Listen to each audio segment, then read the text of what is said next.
Oh, hi, hello, how are you guys? Welcome to a brand new Gutting the Sacred Cow episode. Do you like my new early Christmas present? It's pretty sweet. It's Nighthawks, but done as Pulp Fiction. Yep, pretty nifty. Sorry for the delay for the episode. Here we are, new episode. JL Cauvin returns to take down the absolute treasure gem Inside Out. Yes, arguably one of the top 10 Pixar films. Who is co-hosting?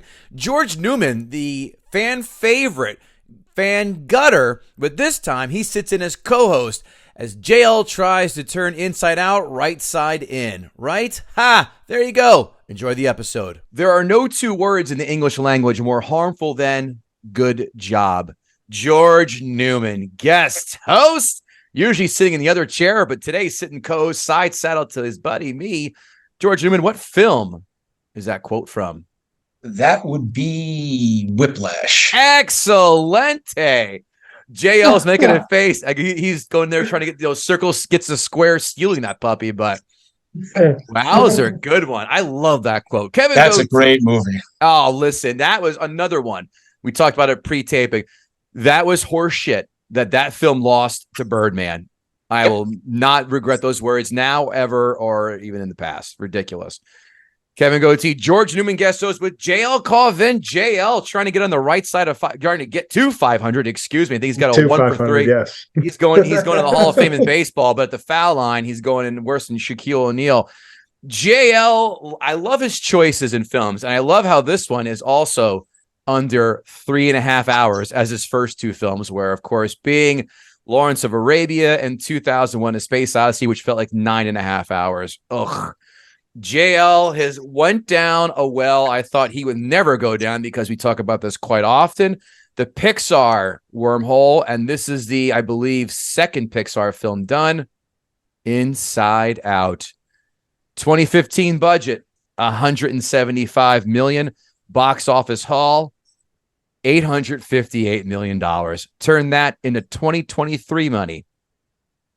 $227 million budget. $1.1 billion. I guess John Lasseter's hugs and unwarranted squeezes are worth it, because Pixar, my friends, has been making a steady stream of dog shit since. No rebuttal? I'm right. Cool. 100%. I mean, I obviously, like my exceptions would be Coco and Toy Story 4. Those are my, but Coco was wait, what year was Coco? 2017. I don't know if he was ousted by then or not. I mean, Coco's great, so if that's the case, I'll call that an exception. I think he was. Maybe it had. Well, you got to realize these Pixar movies take so long to make. Right. He probably was there like during the 4-year process that it takes for these things to get made. So, right. Yeah, it's. Sorry. No, I was just gonna say Toy Story 4, man. I mean, you fell off a cliff. There's no way you can only hope to replicate 1, 2, and 3. I mean, it wasn't bad, but it wasn't like, you kind of tarnished it just a wee. Didn't suck, but again, impossible to follow up those 3 masterpieces. Inside Out, IMDb boys, a scale 1 through 10. I'm going to you first, JL Cauvin. What do you think Inside Out got in the old IMDb? Critics love this one. Fans love it.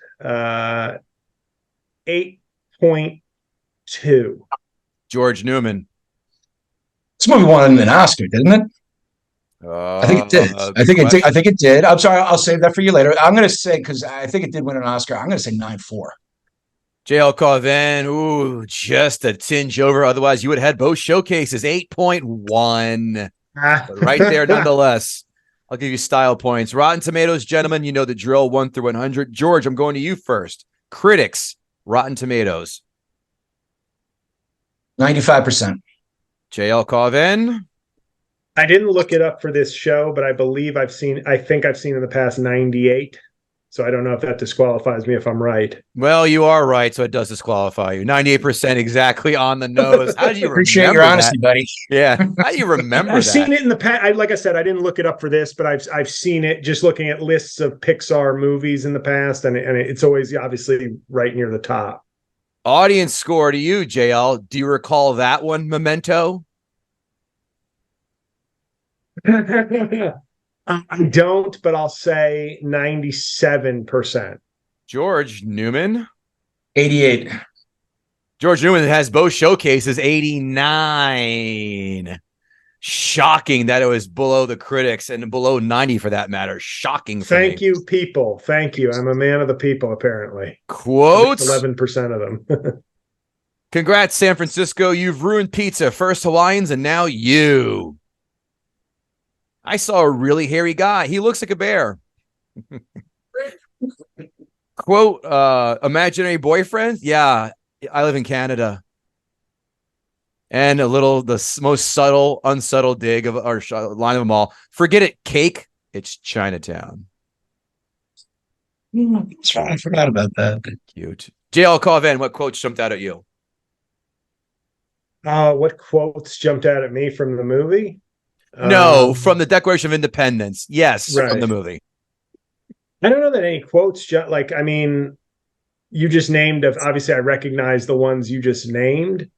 But as far as quotes, I don't know that I had any like that I was like, oh yeah, that's a good one. I think you just named the ones that I would even remember from the movie. How about you, George Neumann? Anything else to pile on with?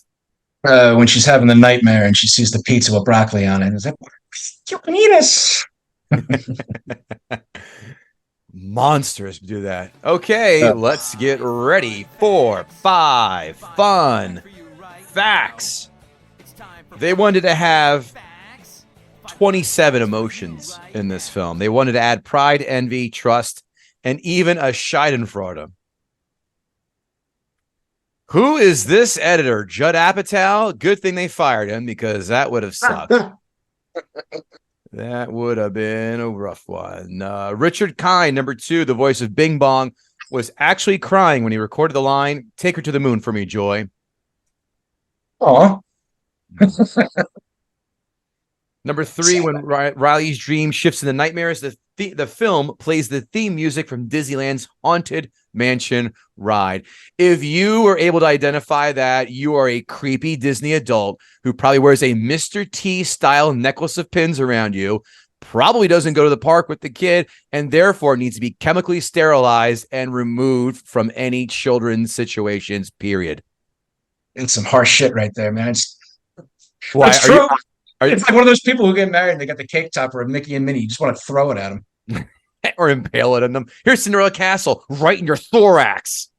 Well, you know, because you mentioned that. I'm thinking about Indiana Jones and The Last Crusade now. When Donovan walks in, you can hear the Imperial March in the background and the piano. Yep. And that's I'm supposed to know he's the bad guy, but yeah, that's cooler than the Haunted ride.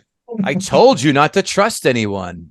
God damn, I love that one. Fucking love that movie. Too bad Dial of Destiny the first act was pretty interesting, and then after that, number 4, the console and headquarters. I'm a Crystal Skull guy. That's my why? That's your jam. That film is. I had one of my best friend's brothers tries to defend that and Dial of Destiny to the hill. No, and not ironically either. It's like, oh no, it's a great film. You're wrong. It's not the top 3, but you're wrong. It's a great film. I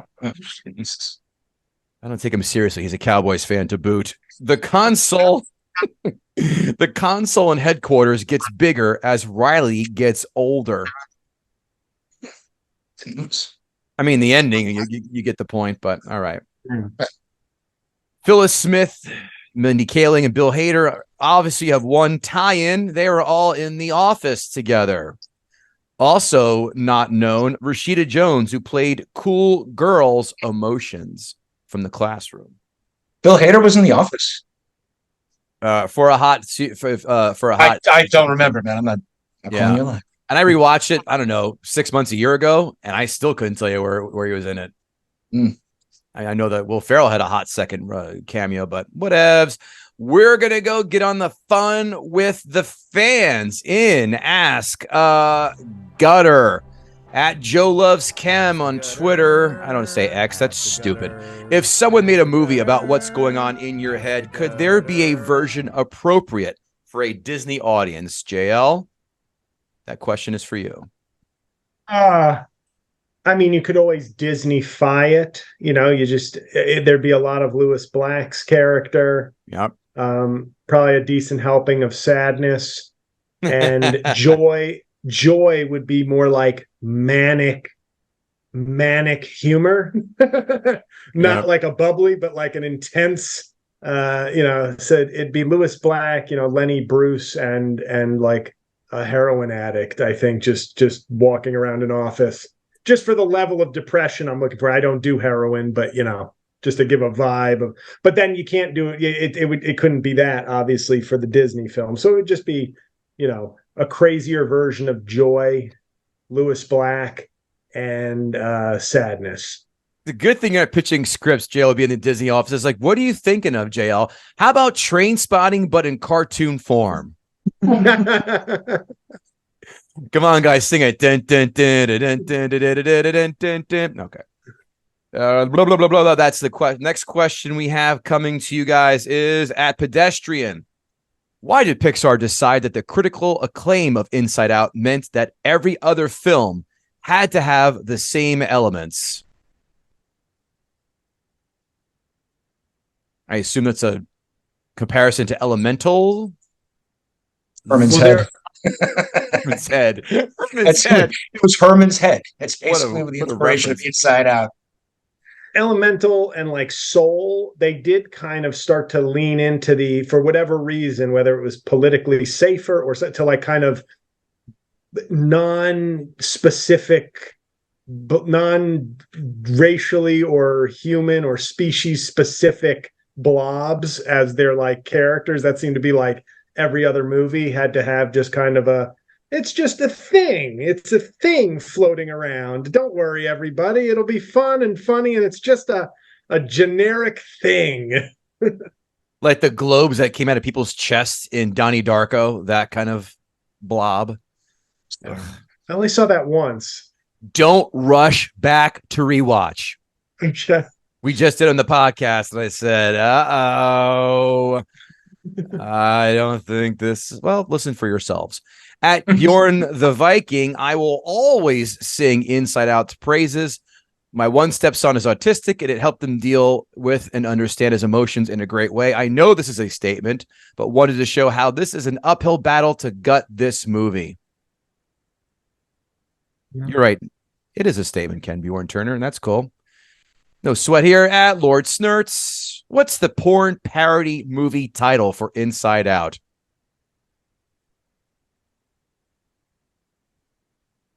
Let the creative juices flow. It's good, actually. Inside Out and Queer? I don't know.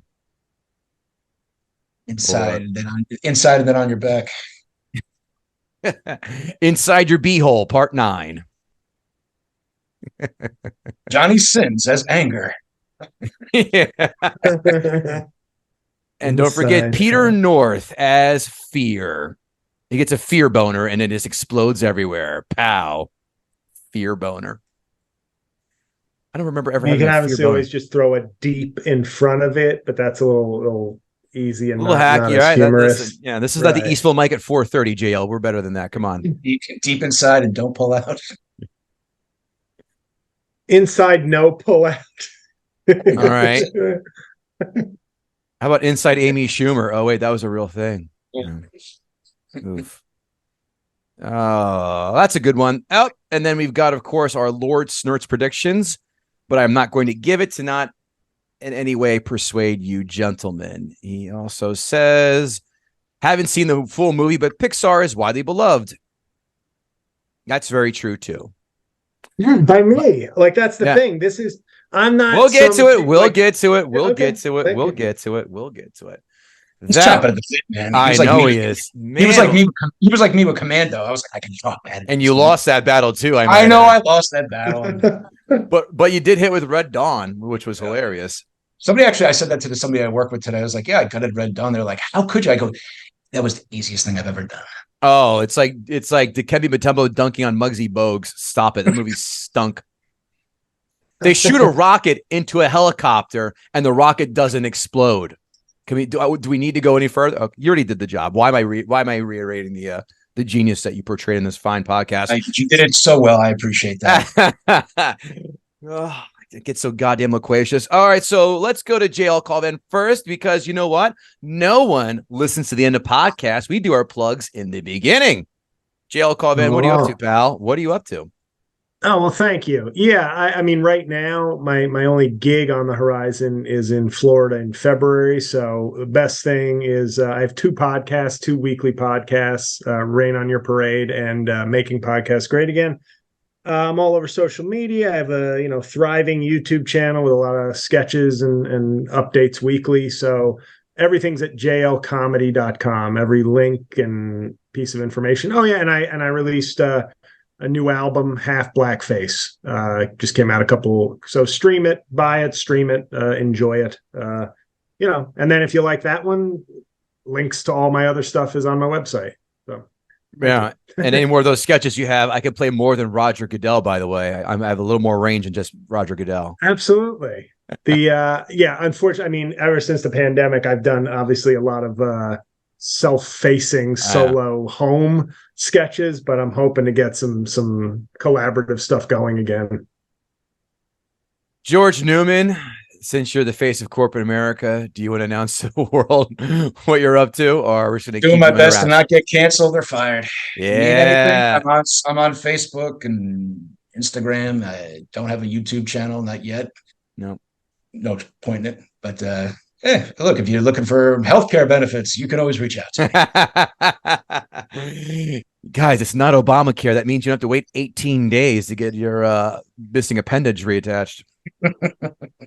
Go to guttingthesacredcow@gmail.com just to say hi, or to drop us a note and say you'd like to advertise with us. And don't forget, we love 5-star ratings, 2 or 3 sentence reviews. So please, if you have not yet done so, if you're a new friend of the show, we love that. I love to screen shoot my favorites and put them on social media. And head over to YouTube. Give us I don't even care if you watch the clip. Just give us a like. Actually, I do care. Watch it out. Just put on the background like JL's album. Have both things playing at the same time. Who cares? I need the watch time. Go to at GTSC Podcast on Twitter, guttingthesacredcow.com to grab some sweet-ass swag.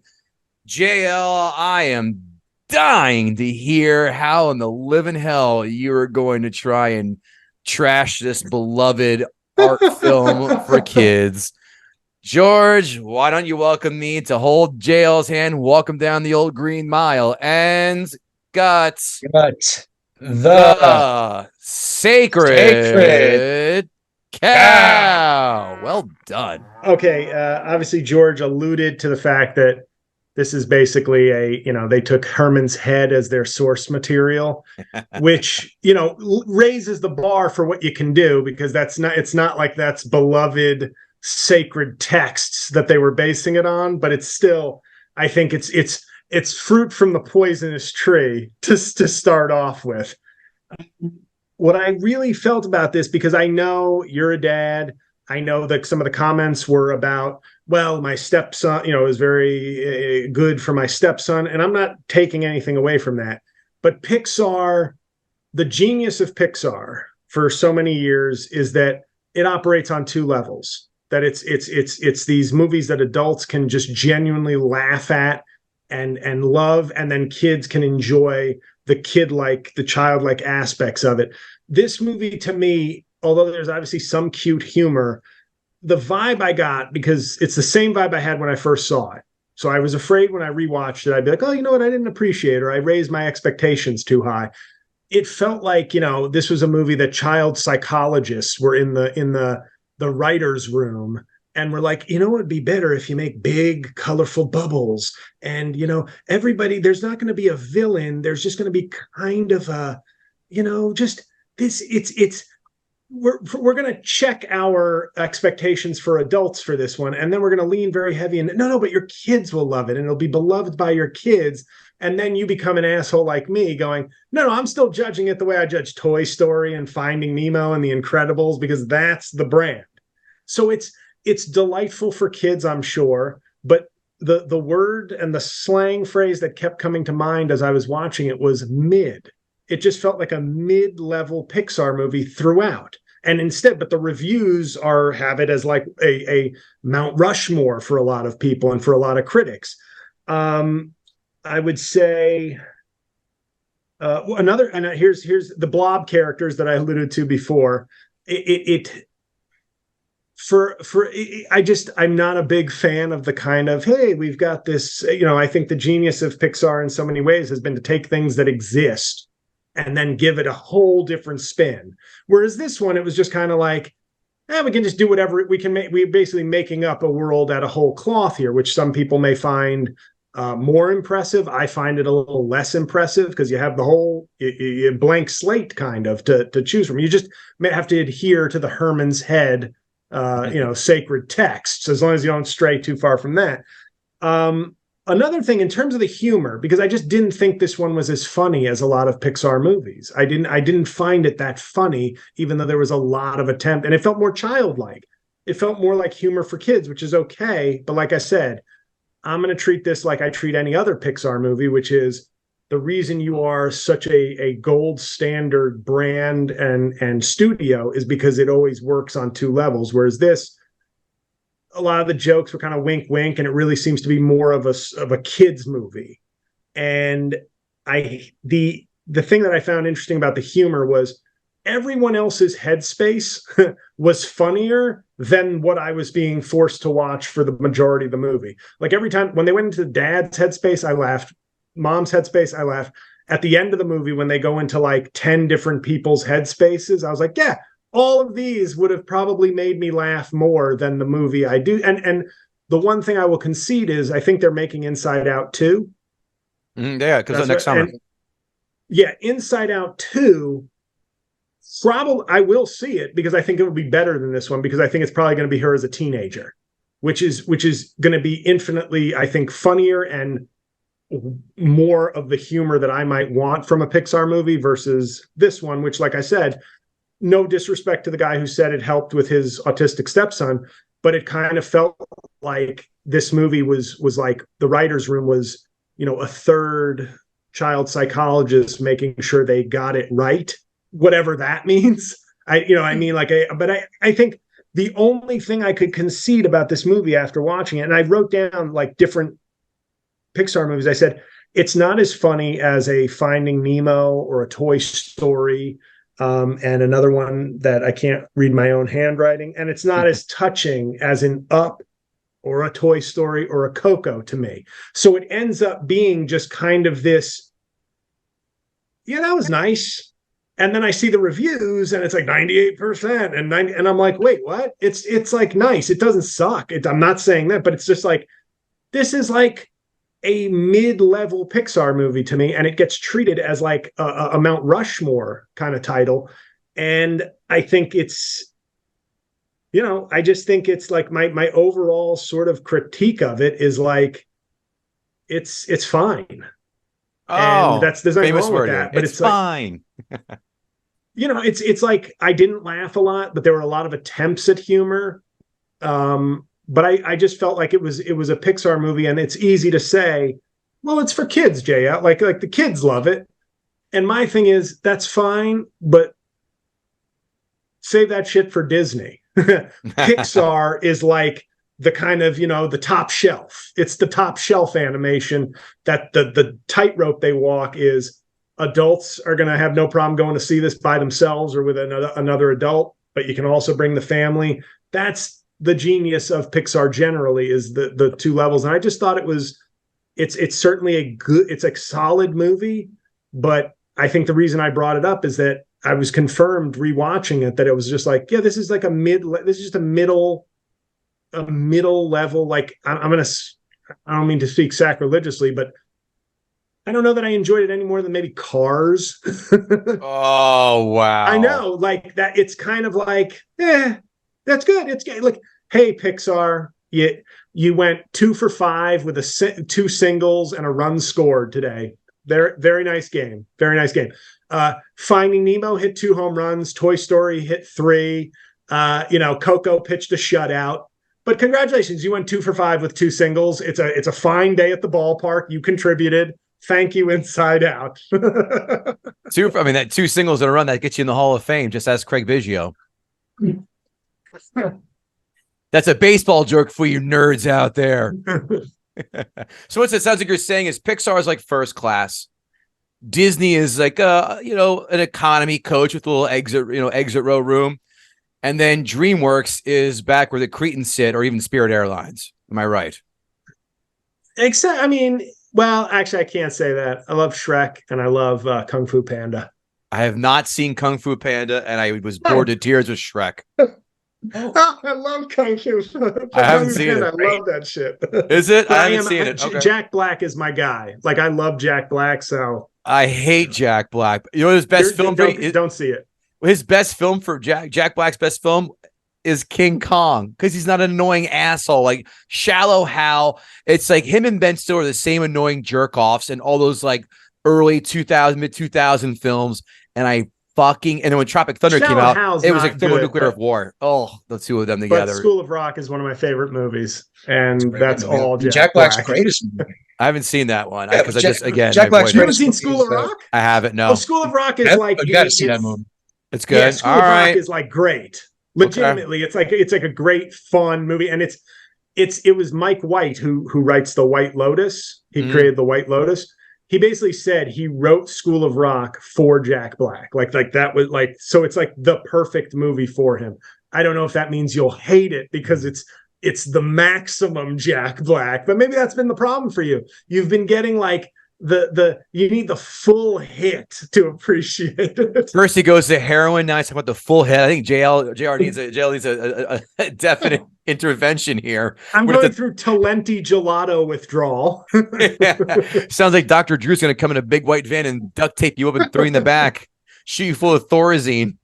You can hang out back there with Chief and Jack Nicholson. Sorry, JL, this got to be a fun little tangent, but please, back to your points.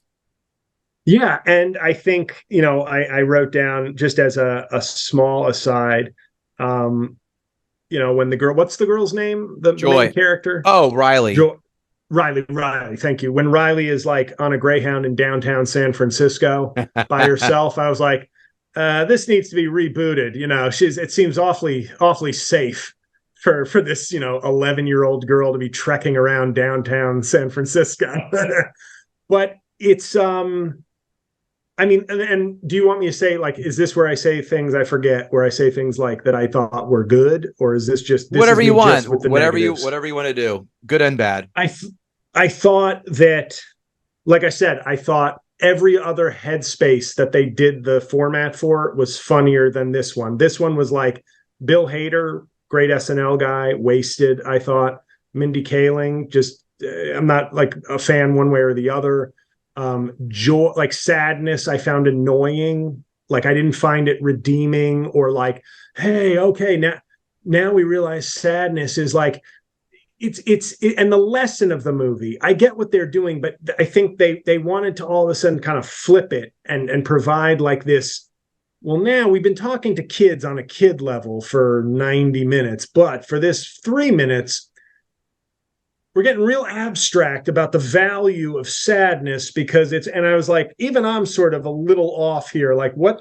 So I get that we need our range of emotions and that sadness is not something we should eliminate. But I was just like, who is this for now? Because now this has become sort of, you've gone on the kid level and now you're going with like a concept that might be far too abstract for a kid to really grasp what's exactly being said, other than like if you simplify it and say sometimes it's okay to be sad. I guess, but I felt like they were doing the writers got very excited about the deeper point they were making, and by the end I found Lewis Black had a couple of lines, but they clearly were never really going to have a villain in this movie. Which is also, I mean, you kind of need a villain. Like you kind of need a villain, in my opinion, for a movie. And Lewis Black was like oddly the closest thing to a villain because he's the one who keeps like losing his cool and like going, let's be angry. But nobody was ever really. I would disagree. I think there are two inadvertent villains: sadness because she keeps fucking everything up. Yeah. And time as the enemy because she needs time. They need to get back to the constant to her brain to get the feelings back there before she just, succumbs to the sadness and gets on the bus to go back to Minnesota. So, I mean, that's a good point. There's no Scar. There's no pig, not the pig. What was it? Lotso from Toy Story. There's not a defined villain, but I would say there are some villains that are just inadvertent there. Right. There were antagonists, I guess. Sorry. Yeah. I think Joy's the villain, actually. I mean, she's arrogant. She's constantly bullying sadness. She's all bubbly. She reminds me of every corporate trainer I've ever worked with. Zing.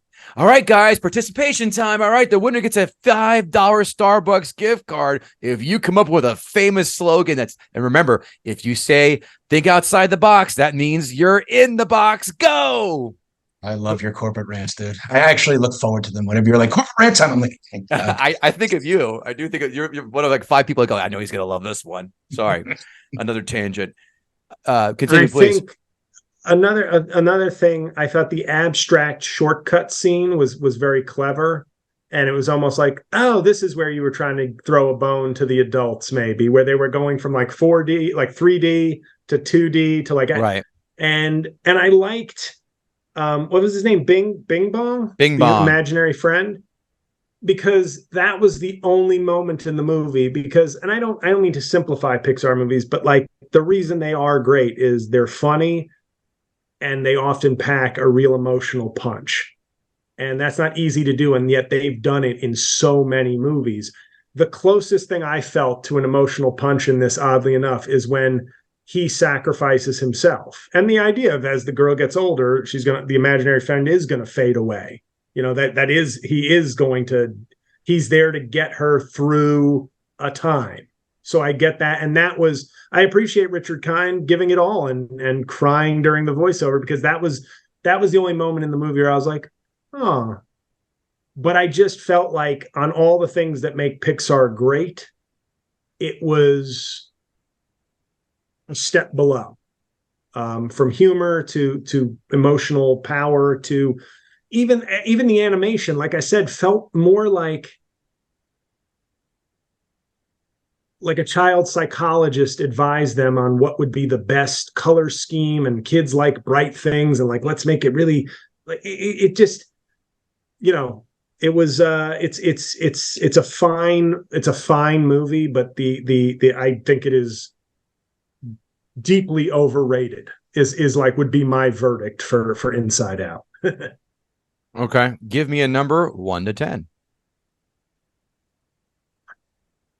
This is just against all movies, right? I can't, because I've already. I'd say 1 to 10 overall. No grading on a curve. No basing right. against something else. It's a 6. It's a 6. Okay, fair. But obviously, as you see the reviews, it's a 9.5 to the wider world, right? Which is sort of why it stuck out to me, because it's I think probably the first Pixar movie that I've really like diverged quite a bit from sort of what the consensus opinion is. Most of the time I'm like, A+, yeah, me, I agree. A, yes, I agree. This one I was like, Sticks. Okay. George Neumann, let's hear it. God. So, not a bad movie. And Joe, you do make some good points about it. I mean, look, at the end of the day, this movie validates emotions, right? It helps with emotional well-being. Being sad is okay because, acknowledging sadness, it helps alleviate depression and anxiety. And, you can't experience joy without sadness. And I think that was one of the main things about this movie, is that this was the first time parents could probably, begin a conversation with their kids. Hey, when you see that movie and you see how she was sad, why don't you tell me a little bit about that? How did that affect you? So I really thought it was pretty good, the fact that they were playing on emotions and they were trying their best to kind of show that it's important for kids to be able to discuss their emotions with their parents. It's not an easy thing. I mean, I got a 10-year-old. It's a pain sometimes to get them. What's bothering you? Nothing. Yeah. Okay. But, this movie does have flaws. I will definitely say this movie has quite a few flaws. Like, when I first watched this movie, seeing that joy and sadness were accidentally knocked out of, the command center, all that's left behind is anger, disgust, and fear. So basically, Disney turned Riley into a boomer working in corporate finance. All that's missing is the button-up shirt and the puffer vest. And the characters, yeah, I think are a little lazy, a little cliche. Joy, as I mentioned, she's all bubbly and she's super skinny and happy, and Sadness. Well, that's her name. She has to be George. She couldn't be just conniving bitch with the name of Joy. She'd be like, God damn it, I'm happy. Yeah. But also, Sadness is overweight, wears glasses. It's like, okay, kids, if you want to be happy, be skinny like Joy. If you want to be sad, be fat and wear glasses. I know it's a little on the nose. But also, too, there's only 5 emotions, and there's only one good one out of 5. Like, I know you said that they were talking about having like several, but there's no love, there's no competitive nature.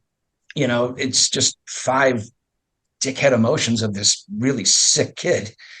And sick? How is she sick? That's first of all, all right, Riley. Yes. All right, I'm going to go into this. Riley is one of the most annoying characters in any Pixar film, and I'll tell you why. She has the biggest sense of first world problems I've ever experienced. All right, so her biggest problem is that she's got 2 attentive parents that basically indulge her every whim. When she comes back from the bus station, they're relieved, naturally, of course, but there's not 1 ounce of hostility. The old man would have killed me. He would have basically sat there and be like, look, you can run away. This is the main reason he would kill me, is because I used his credit card. Yeah, I was just going to say. He'd be like, listen, you run away on your own dime, not on mine. And, basically she moved to an affluent city from Minnesota. She should be thanking her parents so she doesn't inherit an obnoxious accent and gain 25 pounds during their endless winters. These are not moving to San Francisco. Anybody moving to San Francisco in 2015 is actually probably either doing all right already or just got a great opportunity. Right. Yeah. Her dad bought a loft. It's like, I'm going to take this thing, hold on to it till the Cash App people and Twitter people move in here and drive up the property value 7x, and then baby, we can buy 18 homes in Minnesota. Damn right. I mean, Riley needs to learn about. She's 10. She's 11. She doesn't have that kind of wherewithal. That reminded me when George was talking about the emotions leaving. It almost, in a weird way, I think the Pixar I like, in Coco, it's death and the afterlife and losing family. That's heavy shit. Up. That opening segment of Up. So Pixar does not shy away from taking on like, hey, we're gonna show like some things artfully that are a little more mature. And I felt like what I really thought with Riley is a real Pixar movie might have even veered more into a mental health space. As weird as that sounds, I only say this because Pixar is the only studio I feel like could do this with a kids movie, is actually make a mental health kids movie, whereas this one is just kind of very oversimplified. But as I'm watching Riley in scenes, I'm making a note. I forgot to say it. Like, you're watching her go like, and it's almost like if somebody actually were having that effect with their emotions, like, it's like, we need to get her to a doctor. We need to listen to her, but also she might need a doctor right now because she's going through some things beyond just sometimes sadness is okay.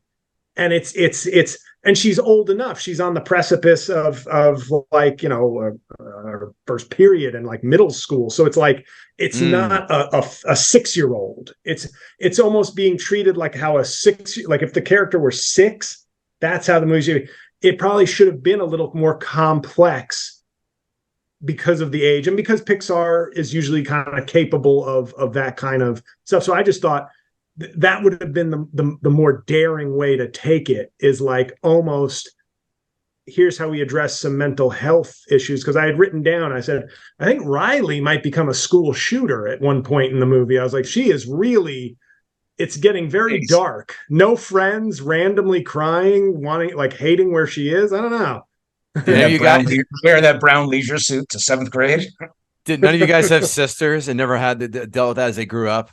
That's yeah. No, I got a sister. Yeah, I did too. It's fun.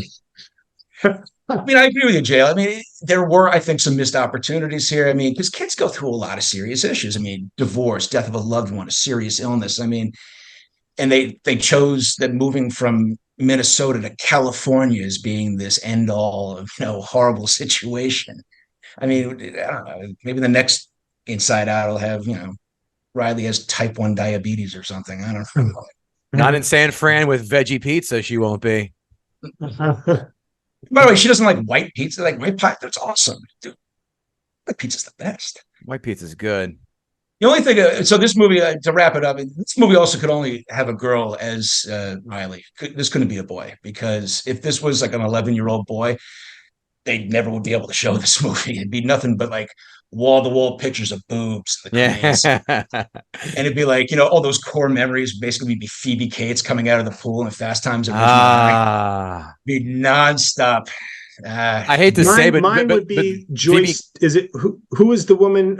Just one of the guys. That was my Ridgemont High. That because that was on HBO all the time when I was like 9, like all the time. I don't know this film. PG-13, and it was so good. You got to see it. Just one of the guys. It is a movie whose final scene so far outkicks its relevance as an overall movie, because this woman. The story of the movie is this attractive woman is not going to decides to go back to high school, to report, but she's going to pretend to be a guy. And I mean, you just trust me when you have it's got Johnny from Karate Kid is the villain. Yeah. This is one of his 80s movies as a villain, William Zepka. He's also in Back to School. Back to School. Yeah. Really, this sounds like Never Been Kissed with tits though.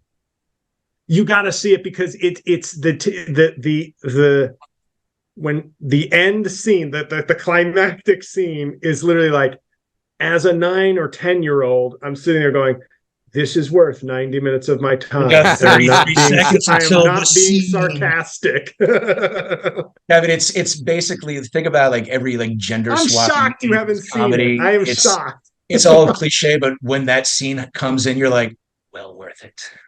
So you're saying it's way better than Vice Versa or like Father Like Son? Much better. I just pulled those two out of my ass. I think they came out the same year as well. Jesus Christ. This useless knowledge is just zipping. Those are my core memories, fellas. By the way, I think Phoebe Cates in Fast Times at Ridgemont High got pushed out just a little bit by Denise Richards and Nev Campbell in Wild Things. Fair. Absolutely fair. Yeah. Boy. Saw it at the theater with a bunch of my buddies in college and go, well, I hope this movie's not over soon, because none of us are walking out of here without being bow-legged. I really wish they bring boobs back to movies. Yeah. Gratuitous nudity is gone. Yeah. One of the days of being able to sit and watch a movie with your parents when you're teens, and all of a sudden there's a big set of tits popping out. You're like, this got awkward quick. What else you got, George? That's it for me, man. You want my number? Yeah, please. 5.5. Wow. I want to it's just like JL said, it is fine. There's nothing that, I mean, it's good in the sense that yes, it gives you a jumping point to talk to your kids, but to me, it's kind of boring. And that's what I'm saying is, if I, as somebody who doesn't have kids, but also just Pixar, you don't get to do the thing where it's like, hey, this one's for, hey, we're doing a community service with this movie. No. You're still Pixar. You still have a brand to uphold, and it's not, but I think people were very excited, and that's fine. But I think this movie got a disproportionate bump and enthusiasm from kind of what it was doing, and not necessarily how great a movie it actually is. It was more like, this is great, very nice, very we're very happy this movie was made. This is this is a helpful, important animated film, and even if it's not actually great, but we will give it great reviews because we feel great about what it's doing. Maybe because it was riding on the tails of the other Pixar successes. Just a wee. I don't know. I think so. JL, you mentioned that this is the film that kind of veered you off the path a little bit with Pixar. I introduced Exhibit A, Brave. that one I turned right off, and that was 3 Read years subtitles before. for that movie. You didn't like it. No, Brave was not good. But Brave was like, in I think like an aberration. Like it was just, hey, we're trying, hey, you can't go 20 for 20. Nobody does that. No. But Brave is Brave is not good. No, Cars 2 came before that as well. I wasn't really crazy about Cars 1, maybe because of Larry the Cable Guy, but whatever. What I will say though is the big issue, I think, for a while, and I don't think they fully escaped it, was Pixar used to be its own, by itself, and then Disney acquired it. And I think Disney made very clear what their agenda was. Understandably, they're a huge company that wants to brand merchandise. The first thing they greenlit once they bought Pixar, Cars 2. Like that tells you everything about their motivations. They were like, toys. This was one of our worst movies. Oh, well, can I make toys? Then let's do it. And then they did the Finding Nemo sequel. Finding Nemo is one of my favorites. The sequel was not good. So Incredibles 2, other than Toy Story, the Toy Story franchise, Incredibles 2 is the only good sequel I can think of that they've done, because it didn't have to be forced. It lent itself to. What about Monsters University? I thought that was enjoyable. It was. Oh yeah. No, that surprised me, because they were definitely just going back. They were trying to like go back to the well. Monsters University was very solid. Yeah. Like I liked it. Yeah, for sure. But the fact that Cars 2 was the first, they tipped their hand like, we want toys and merch. Like that's a big part of what we're trying to do with these movies. Oh, you mean the brand? You mean when a company buys somebody, JL, they want to buy for their licensing and publishing rights because artist integrity? Oh, what a shocking concept! Disney buying Star Wars, Indiana Jones, and Marvel, and then ruin Star Wars. Yeah, but it still makes me sad, because it was like Pixar was just their record. They were like number 1 seed champions before Disney bought them, and now they're like a playoff team, like a run of the mill playoff team. Since that moment, they have some good games, some bad, but it's like that.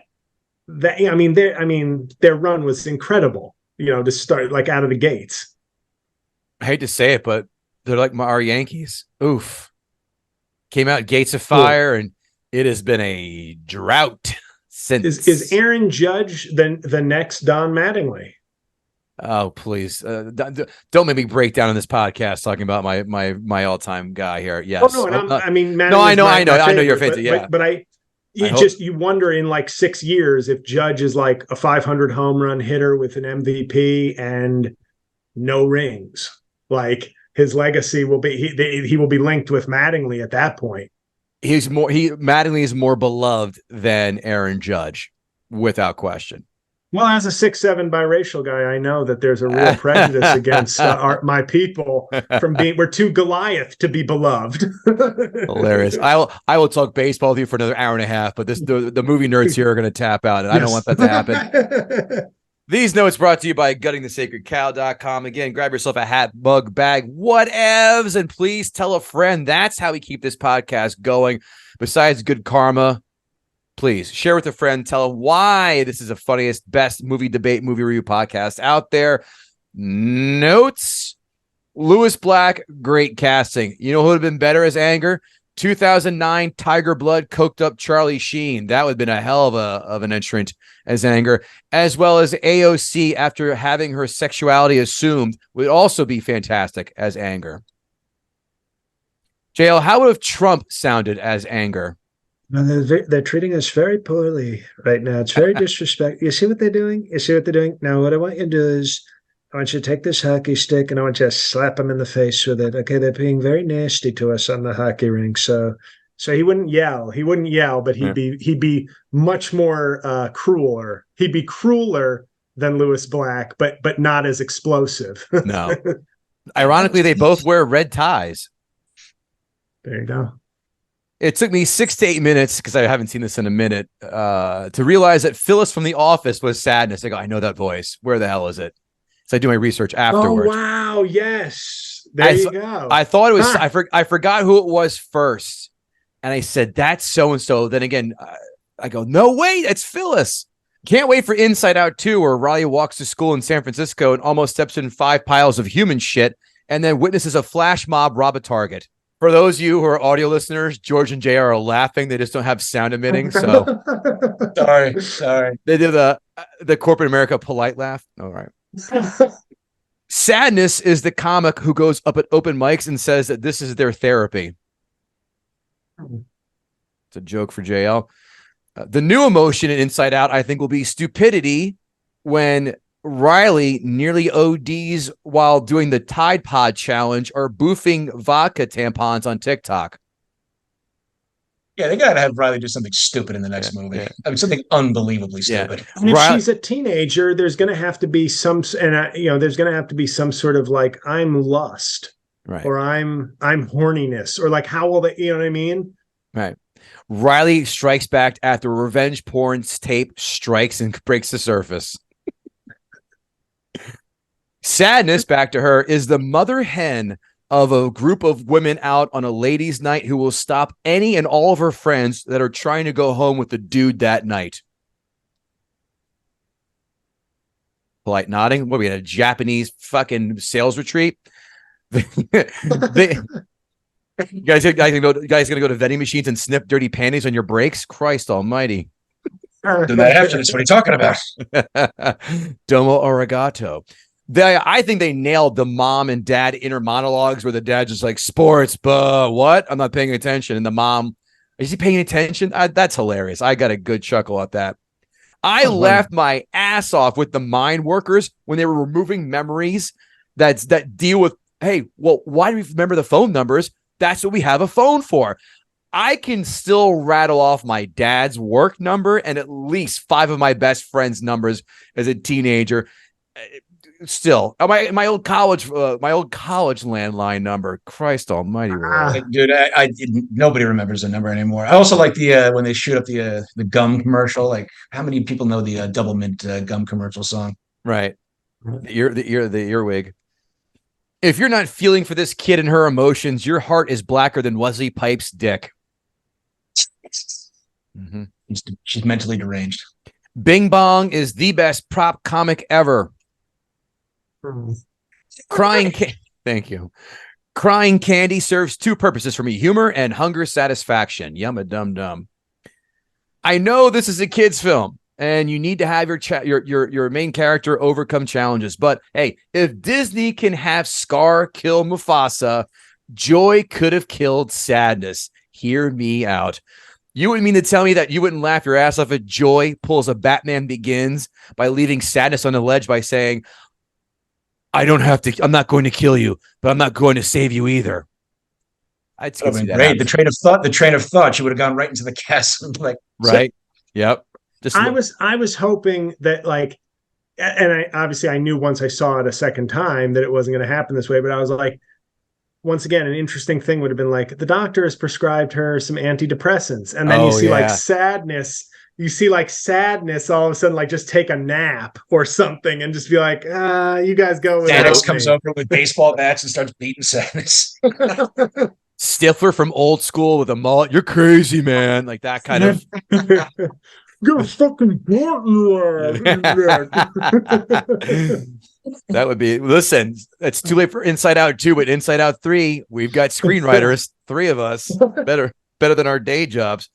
Riley missing her shot on a breakaway in the hockey game and then pulling a Paul O'Neill tantrum. I loved it. The only thing missing was taking a stick to the water cooler. 2 Yankees references, JL. There we go. The one memory, so when Riley has that memory that jars her awake, the one memory that always frightens me to wake up is me reliving every dumb thing I said to women that talked me out of guaranteed sex with them. That is the perpetual nightmare I will never, ever be able to shake, because I go, I know exactly where I said it, and action. Ugh. That's a nightmare, as well as someone telling me I have to rewatch Napoleon Dynamite for this podcast. That's another nightmare I just can't fathom living. That film stinks. If this movie came out in the 50s, you could, and then the dad walks out with the kid, goes, see all those emotions? Don't show them, you fucking pussy. I was one of those kids. Thanks, George. I was one of those kids. You guys been growing up in my house, gone with like it's about nothing. and the emotions would have had like racial stereotypes, like worry, like Bill Hader instead would have been like a neurotic Jew. Mom, right? Yeah. Carl Lipbaum died. He choked on his own vomit while taking a test. There you go, George, on their Caddyshack off the grid reference. I was one of those kids growing up. I never had a problem with clowns or had a fear of clowns. I was just scared shitless of the people who made the conscientious choice to become a clown because they were never up to any good. Chase the clowns. I never saw that either. I heard it's so bad. It's so bad. But yeah, that's something you watch when you're drunk at 3:00 in the morning and making really bad life choices. I'm going to say your video library sucks if that Shakes the Clown is your, gut reaction. But okay, whatever. I go to. Man, if you have kids, the scene where Joy is going through Riley's memories as a toddler it got pretty dusty in this household. Pretty dusty. Bing Bong, easily one of the Pixar's top 5 characters for me. I fucking love Bing Bong. When Bing Bong starts pulling the Marty McFly kid's photo from Back to the Future disappearing act, I got teary-eyed. When Bing Bong jumps off to sacrifice and says to Joy, "Take her to the moon for me," the tears cascaded from my face. You're a fucking liar if you say they did not. This was as bad for me as 5 other movie scenes that never miss. Number 1, Andy gives his toys away at the end of Toy Story 3. That is just like that gets you right in the feels, man. That is April 15th, tax day, does not miss. E.T., when the flowers die, forget it. I'm a mess. E.T., when he gets on the spaceship and goes home. When Judge Doom in Roger Rabbit dips that little helpless baby shoe in the dip, I lose my shit. That's like one of the cruelest scenes 100%. in movie history. Like it's like very jarring. You're like, Jesus fucking Christ, he's slowly murdering this gentle toy. Yeah, I mean, I hate watching. I guess now that I'm older, I've got a kid. It's just like whenever you see films where kids are getting like murdered or brutal, I'm like, oh, fucking son of a bitch. That tune still just like, why did he have to? I'm tearing up and angry at the same time. It's a cauldron of emotions. And number 5, George, I know you're with me on this one. When Optimus Prime dies in the cartoon Transformers movie, I still can't make it through that unscathed. Oh, God, hold on, man. You I know. hit me hard on that one, dude. Do not grieve for me. Oh, every time. I thought you were actually going to say Artex, the death of Artex from Neverending Story. First of all, you listen to this podcast, you know that film is an egregious pile of shit. So no. I know, but still, you're watching that movie, you're like, oh, man. I'm like, really? We're doing this early in this film? The damn thing died. I was still concentrating on the dad walking around drinking raw eggs out of a blender. I was still captive by Joe McRaney. Yes, Major Dad wearing an absolute groove in his carpet, walking back and forth, drinking eggs out of a blender and not punching a slab of meat like Rocky, who at least has a reason. Attention on that one. My top 3 cries. E.T. is one of them. E.T. is still like. Which scene? The end. Right. Yeah, I'll be right here. I'm just like, every time. You're not going to be right there. And the flowers too. The music. I can't even listen to it. I start going, oh my God, the worst. But for me, the 2 movies, I mean, I've there have been some Pixar movies. I mean, the end of Coco, I find like almost upliftingly tear jerky, not like sad tear jerky, but I'm like, no, they're playing the music and everybody's reunited. Okay. Right. But I love the end of Dead Poets Society. Oh, it kills me. Okay. Oh, yeah. Really? I love Dead Poets Society. Yeah, they should have thrown their desk at Robin Williams instead of did that in this very podcast, and I know hated it. Okay. The third is the singing scene in Glory before they go off to battle, when they're basically all aware that like they've gotten their freedom, but they're also basically like, we're this is it. Dead tomorrow. and you've got like peak Morgan Freeman with peak Denzel Washington like emoting and like praying, and it's like, I'm very overwhelmed during that scene. No. How about when Police Academy 4 and Proctor and Captain Harris go to the gay bar for the umpteenth time? Like, come on, guys, you can't see that this is a ruse. I don't see a salad bar. George, what do you have for the moments that get you right in the old cockles of your heart? Basically, Never-Ending Story, E.T. Nothing else really. I mean, nothing else really hit me in the feels like Optimus Prime. Yeah, I mean, look, that's why they changed that GI Joe movie because Yeah, some of the exactly. kids were just crying their eyes out. They're like, Right all right, here. let's kill off dude. No, let's actually not.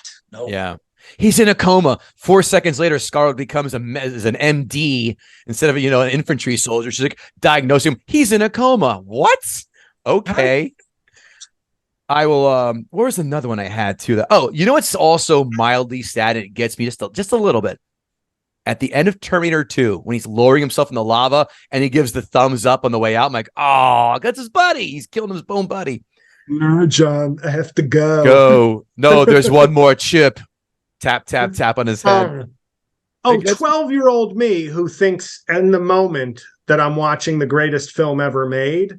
What? Like, I'm in the theater watching Terminator 2 going like, I think this is the best movie that's ever been made. And then it ends with him dying. Like, you're like, I didn't expect to like kick ass for 2.5 hours and then be sad. That film's perfect. I asked my daughter if she wanted to rewatch this with me because not many films on this podcast are, kid friendly. And as soon as I said, Reagan, do you want to watch Inside Out with me? Her lips started to quiver and said, for crying for 3 minutes, I don't like it when Bing Bong died. I'm watching Yesterday Before Football and she's singing the Bing Bong, Bing Bong. And I hear her railing from the other room, just bellowing out. And my wife's like, you got to turn it down. She can hear it from in here. Because I went to the other room to watch because I knew it was going to happen. And my wife walks on me with tears on my face. She goes, oh, okay. And left. Thanks. You know what made me the most angriest about this film? An 11-year-old has a cell phone in this fucking film. So now my daughter thinks when she turns 11, she can have a cell phone. Thanks, Pixar. Dicks. That shit ain't happening. The plot moves right along. Obviously, an overabundance of emotion. I couldn't tell you the last time I got this choked up watching a film. Bill Hader is underutilized in this. I think they could have given more. He didn't get enough meat on the bone by my tasting. Everyone else is great as their emotions. Mindy Kaling isn't really moving the needle, but she's also not dragging the film down. So there's no one here really miscast at all. I just don't have any idea how anyone could dislike this film, period. Toy Story 1 through 3, as I said, are perfect 10s. Jen Eckhart tried coming on this podcast to do Toy Story 1. She got a Fargo-esque ending to her argument. Yeah. Good luck, honey. That one did not end well. Can I just stand up for Toy Story 4 briefly? Sure. Because, yes, Toy Story 3, I mean, I was actually mad when they announced they were doing Toy Story 4. Me because too. I was like, what are you doing? Right. Like, but I was pleasantly surprised and enjoyed Toy Story 4. And I will say, when Buzz gives Buzz and Woody hug, gotcha. and then they do like that double hug, I was like, oh, you knew the first hug wouldn't get me. Yeah. So it was like this, no, for real, we're saying goodbye hug. And I was like, good. That was good. Note, writer, director. Yeah. Good note on that one. Too bad they didn't give Tim Allen the light of day with Lightyear in that film because he had hardly any screen time, which is why I thought it was lesser than desired. Coco, amazing. Lightyear, I consider it's that's the direct to video line of Pixar movies. I misspoke. I meant to say Buzz Lightyear and Toy Story 4 did not get his fair shake of it. I didn't even see Lightyear because why? Exactly. It's like why I saw Bumblebee because I was bored. I go, why are we seeing Bumblebee? No one cares about Bumblebee. Although the first 2 scenes when they're in Cybertron, fucking baller. They look like the G1 Transformers. That's all I want, and that's all we want. Listen, nerds, stop with this fake enemy stuff like they did in Beast Wars 2. Christ. Listen, Toy Story 1 through 3 are perfect 10s. Incredibles, amazing. Coco, amazing. And look, this, you got me to drop my score a little bit. I went from just a little. No, don't get all excited. I dropped it 0.5 point. I have an 8 for that, but you made a great point about the no real prevalent villain, as well as just some of the other emotions. Like, all right, that's fair. I still love the hell out of this film. It is top 10 for sure, not top 5. Let's just call it 6, 7-ish. but I still think it's fantastic. It's a 7.5 out of 10. I love it. And I couldn't tell you the last time I had, again, the waterworks just freely going with the emotions. Let's go to the Lord Snurts projections. Here we go.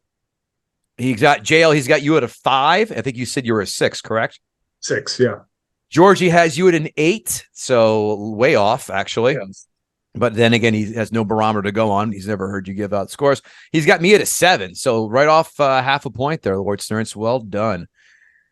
Okay, fellas, let's see what the blowhard queef bags have to say. Critics 5-star reviews. A sharply insightful exploration of the complicated feelings of kids as a cartoon brain scan or an extended dream that turns the mind into an epic theme park. I like how all of us had to sit and like as soon as like the first 4 words came out, we're like, okay, I have to really pay attention to grasp the volume of this guy's. Someone's pushing for a Peabody. Yeah. An achievement of world building and screenwriting in ways that are rarely seen in any movie, let alone an animated movie ostensibly aimed at children. All right, fair. Fair. Inside Out is one of the best movies of the year. Psychologically astute, witty, imaginative, utterly captivating. True, and true. Inside Out is as funny as it is emotional. It's rare a comedy can bring both tears of sadness and joy to your eyes, sometimes within seconds of each other. Right. I didn't really think it was that funny, though. Yeah, it's not that fun. I mean, by the standard of that they had set, it's not that funny. Like the handcuffs were kind of on some of the funny people. Like in Toy Story, in Finding Nemo, like, Ellen DeGeneres gets to basically be Ellen DeGeneres for a movie. Like there wasn't that much funny. I get if he's saying, tears of joy, tears of sadness, that I can understand. But like the idea that this was like as funny as, it wasn't that funny. No, not like Toy Story. No, not like that at all. Critics 1-star reviews. The movie is frequently adorable, but it's liable to create more than a few existential crises in viewers entirely unprepared to handle them. Does no one read a synopsis before going to see a film anymore? Need a trigger warning for a kids movie?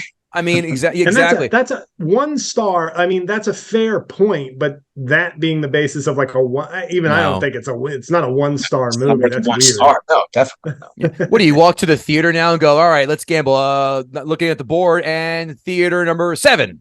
Oh, Inside Out. Here we go. This sounds like a gay porno film. You never know. Prolapsed anus could happen on screen. Daddy, can we see Human Centipede? 2 as well. Part 2. Next one looks good only in comparison to its disappointing predecessors. This person is a complete and utter monster. They need a cattle prod to the taint. What predecessors are disappointing besides Cars? I said, Brave. I said, Jail. You said it best. Every other one films 3 home runs in 1 game. We're talking Reggie Jackson World Series. This is stupidity. Next one. It strains, it scuffles, it barely keeps the ball in the air. Like a desperate aging clown, the studio that made Toy Story, Monsters, Inc. and WALL-E seems painfully aware that it must come up with something more dazzling. I have seen more grasping for straws than George Santos clinging for his truths than this review had.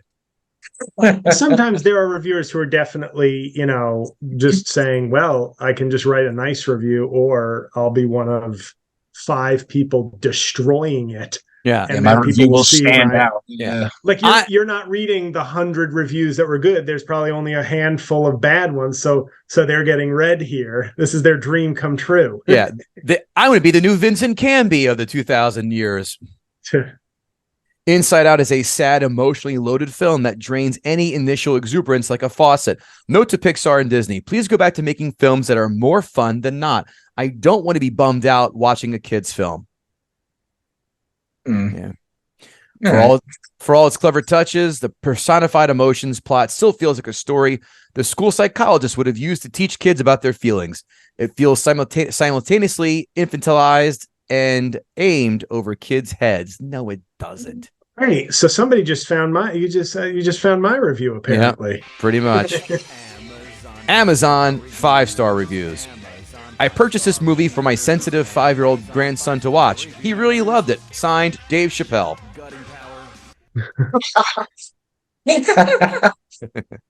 Why does everyone gotta like sit there and say, "Oh, it's my sensitive kid"? It's a goddamn cartoon. We don't need labels. You could say, "I got it for my grandson." We don't have to have the adjective to describe your own personal, making it about you and your review is about a film. You selfish, narcissistic assholes. Thank you. Gets me in my bag in the best ways. I have no idea what the hell that meant. Do you? His yam bag.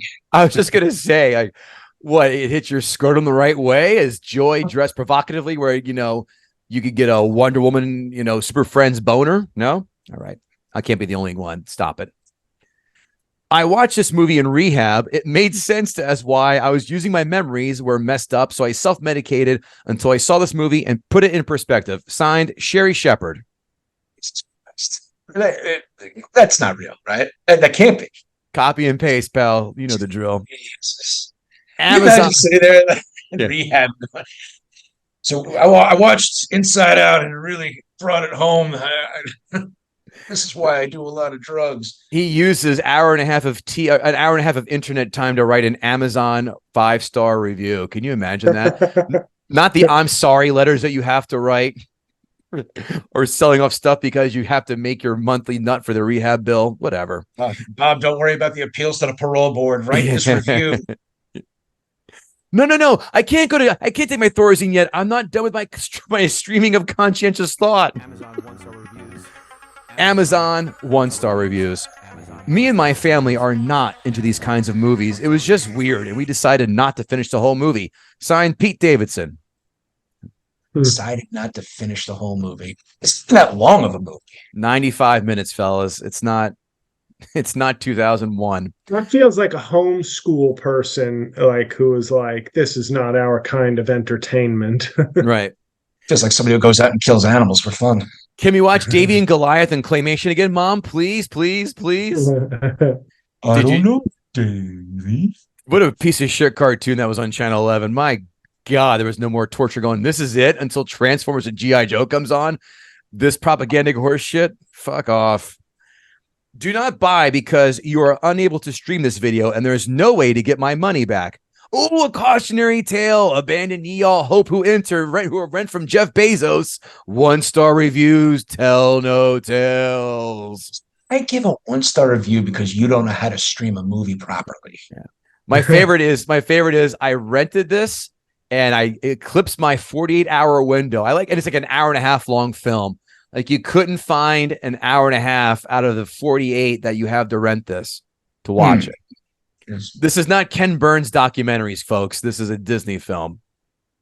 I think the 48 hours only begins like once you watch it. Like, exactly. It's like you have it for 30 days. So just pick a time. Right. We are doomed. We were not able. You paid late fees for Blockbuster, your neighborhood rental store, you dildos, with the same thing. We were not able to view the movie, kept pausing on us. Sign, Benjamin Netanyahu. That's, gotta pass the time between the bombs.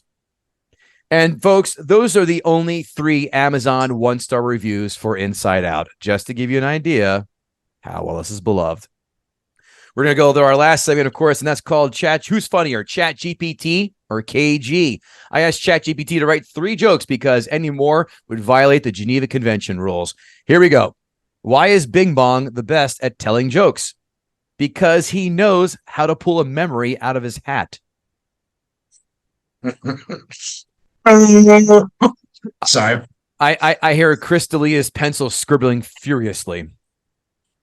That's JL's idol. What do you call it when sadness tries stand-up comedy? A blue comedy night. I don't mind that. It's a lazy pun. All right. This is like when fifth graders have their talent show, and this is funny, right, Mom and Dad? But for an adult, this is terrible. What's disgusting? But ChatGPT's still a kid, right? he's young. I don't know. Hey, Skynet, how do I take over and make sure the robots do not assassinate our leader in the year 1997? What's Disgust's favorite type of music? Snot rock. Mm-hmm. Mm-hmm. Bad, not bad. No, it's not good. It's not good, George. Stop it. Yeah. It's not good. It's not a But it's not thing. that. It's not a pun. It's not a. It's just like snot. Like Yacht rock. It's not Is that what we're going farts. for? They always equal funny, man. But it's on a fart. Snots and farts. unless the pun is off of like snot rocket, All right. and they're dropping the it off of rocket. Or maybe I she guess. looked like snot because she was green and like globular. Either way, I refuse to Venn diagram Chat GPT's jokes because I like free time. Besides, I have money on the Jags game tonight. George Neumann, did JL Cauvin gut the sacred cow? He made some good points. I'm going to say he did. I gotta. My rule of thumb always is if I drop my score at any point, I gotta say yeah he did, even though that's it. So now we're 2-2. Yes, we're back in the playoff hunt. In the NBA, you are not in baseball. Everyone, this is a real hootenanny. Thank you so much to my guest, J.L. Cauvin, my buddy and co-host, George Neumann. We'll see you all next week. Avita Zen.